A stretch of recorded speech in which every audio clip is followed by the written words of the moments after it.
Miren muy bien este video que les voy a presentar al final. Dura 3 minutos y algo más.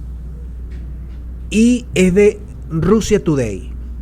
Ahí está la ministra, la canciller de Reino Unido. Y ustedes ven una interpelación que se hizo en la Cámara de Exteriores de el Parlamento británico. Y te darás cuenta que da pena ajena. Una mujer que representa un estado, un país poderoso militarmente, económicamente, con un doble rasero impresionante, utilizando coletillas, sin argumentos sólidos, fiables, confiables, tomando aire y rebuscando ideas. Un doble rasero y una doble moral impresionante, repetimos. Se dan cuenta allí que lo que prima en estos gobiernos de Occidente es la plata. No hay otra cosa, no hay otro valor, la plata. Eres lo que eres de acuerdo a lo que tengas y de acuerdo a la plata que le generes a ello y lo enriquezca. Allí no vale rectitud, no vale honorabilidad, no vale ningún tipo de valor. Vale plata.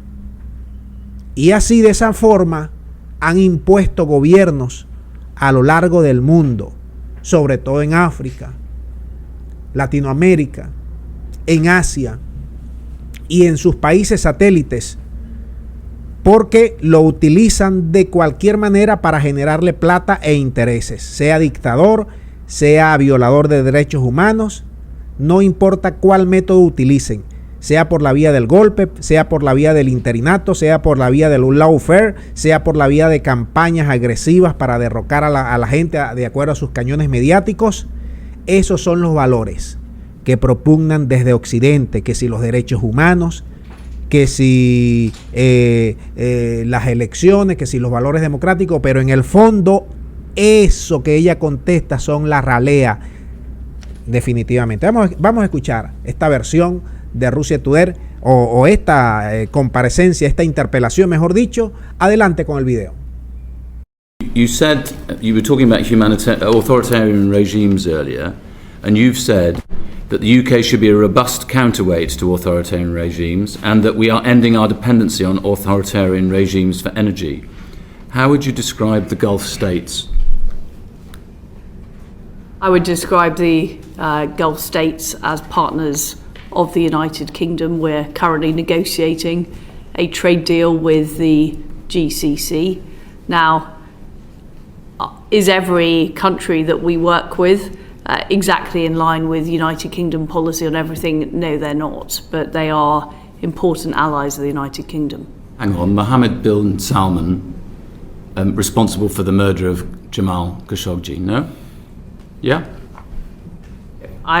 What I would say is that Saudi Arabia is an important partner of the United Kingdom. 81 executions all on one day in Saudi Arabia, and you don't think that that's an authoritarian regime? What I'm focused on is making sure that we are dealing with the major threats to the world. The number one threat we're dealing with at the moment is the threat from Russia. In order to do that, we need to make sure that we have alternative energy sources. And one of the key sources of energy is the Gulf region. We're not dealing in a perfect world. We're dealing in a world where we need to make difficult decisions. And I think it is right that we build that closer trading relationship with the Gulf states. If a country is an authoritarian regime, it's fine to do business with it as long as the authoritarianism is only within its own borders. Is that right? What we're facing with Russia is a regime that is actively seeking to invade sovereign nations and create a greater Russia, recreate the former Soviet Union. In the Gulf trade document that you just published, you say the government will continue to hold those who violate human rights to account.